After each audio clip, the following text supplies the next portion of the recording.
What's up everyone, welcome back to my channel. I'm Jimbo and today we're going to be polishing out the windshield of my car. Ironically enough, from the Cerakote glass coating that I put on my car and actually did a full video on it comparing it to the Rain-X. I'm getting a little bit of chatter on that side of my windshield. My windshield wipers are relatively new, but I'm going to exchange those out as well. But what I want to do is I want to strip the Cerakote side and kind of reapply a coating, or I think I have a future video coming out with the Chemical Guys HydroView, their ceramic glass cleaner and protectant, which is pretty expensive, so I want to compare it to my favorite with the Rain-X.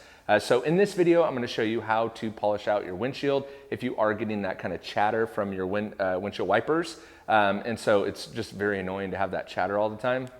And so we're going to polish out the driver's side part of the glass. And then we're going to probably for now just use the Rain-X, and then eventually in a subsequent video I do want to try out the Chemical Guys HydroView glass cleaner and ceramic protectant. And so I'm going to pull my car in, I got to wash it, clean it up, and then I'm going to show you what products I use, some do's and don'ts, and some things to be careful of when you are polishing out glass. So all that and more coming up in this video. When it comes to what tools should you select when polishing glass, and honestly, polishing glass isn't even something that I would really recommend that often, because usually it's unnecessary. But for me in my situation with the chatter, and then I have some other things I want to clean up. But if you just have water spots, there are water spot removers and liquids that are a little bit easier to use and would make a little bit quicker work of it. But kind of like the same rules apply when polishing glass, when polishing paint. It's just that glass isn't as finicky.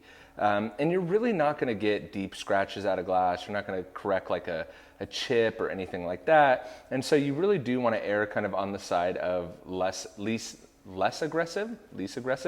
But honestly, something like 3D1, and I've done a lot of videos on 3D1 in my podcast when I talk about, you know, the 1 day correct and coating, or you talk about like just a phenomenal one-step polish. It's really difficult to beat this from the price point to how versatile the product is, and is really pad dependent. And so for me, you know, I'm a huge fan of 110, 100, not 105, not 205. Even Nyasol makes some good, like a heavy cut compound. You might want to start with a fine cut compound. But honestly, when you start getting into, and I'm a big fan of the Nyasol coatings too, but when you start getting into, you know, fine cut, heavy cut, blah, blah, blah, this pad for this, that pad for that, you know, I have a slew of everything. And what I've really dumbed it down to is you can get, even with paint correction, you can get 90% of the paint correction done with a Eurofiber pad and 3D1. It's not the sexiest combo, it's not the sexiest, latest and greatest, but it does just work. So if you're looking for, from like an efficiency standpoint, that is the combo that I do for multiple things. And so when it comes to polishing the glass, the same is going to be true. Just the wipe off, everything about this product is just really, really good. You can kind of make it more of a polish, you can make it more of a compound. And what I found is with a more aggressive pad, I can get better correction quicker without the marring. So a lot of times you'll see guys talk about, you know, when they're polishing paint, and they're like, oh, it's marred a little bit, that's normal. Well, that's kind of true. Technology in abrasives has kind of moved beyond that. And for me personally, whenever I see someone that's like, oh, you know, that's my compounding stage and it's really hazy, I'm like, to me, that's an old school abrasive in that compound. Nothing wrong with that, but it's just a little bit of old school. So, and then when it comes down to machine, I'm probably going to go with this machine. Why? It's very underpowered. It's not one of my favorite machines, but because it has a battery pack, it's super convenient.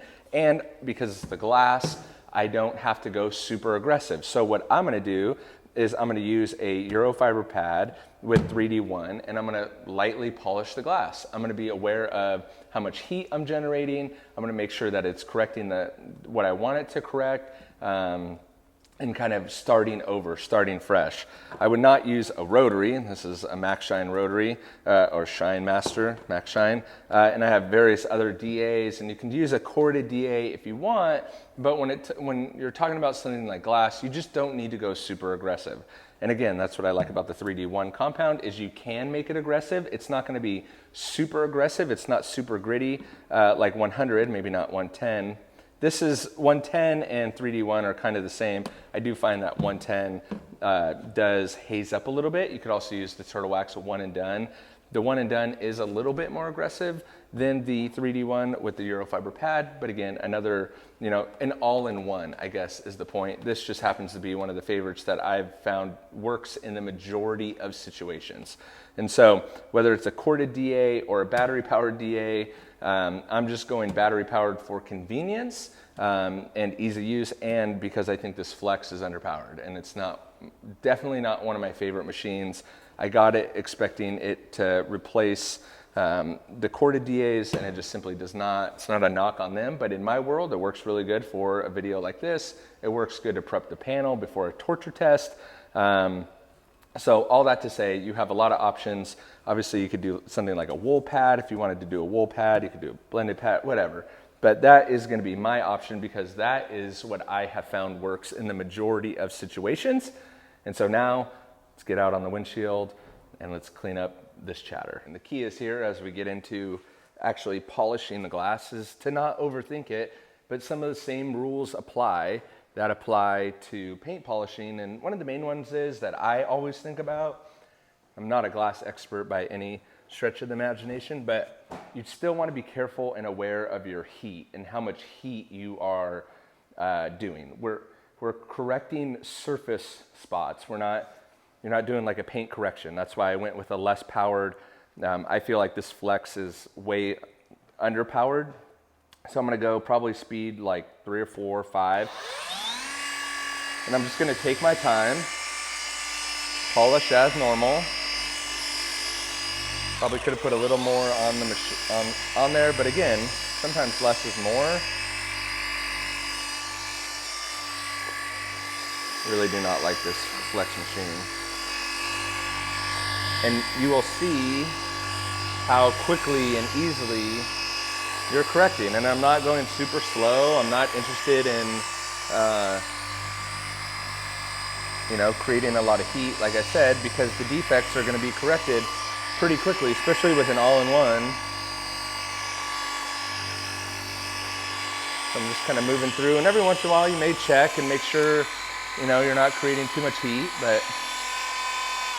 and it's extremely awkward to polish the windshield, right?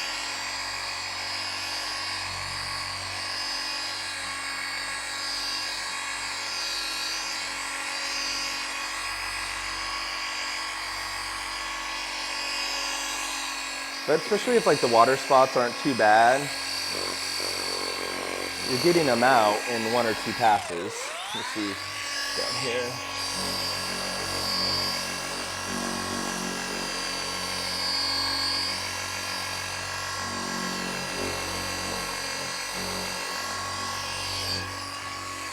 And that looks pretty good to me. You could tape off the window crown right here, but do as you see fit, because that's another reason why I picked this all-in-one, is I know it doesn't stain the plastics and doesn't hurt them at all.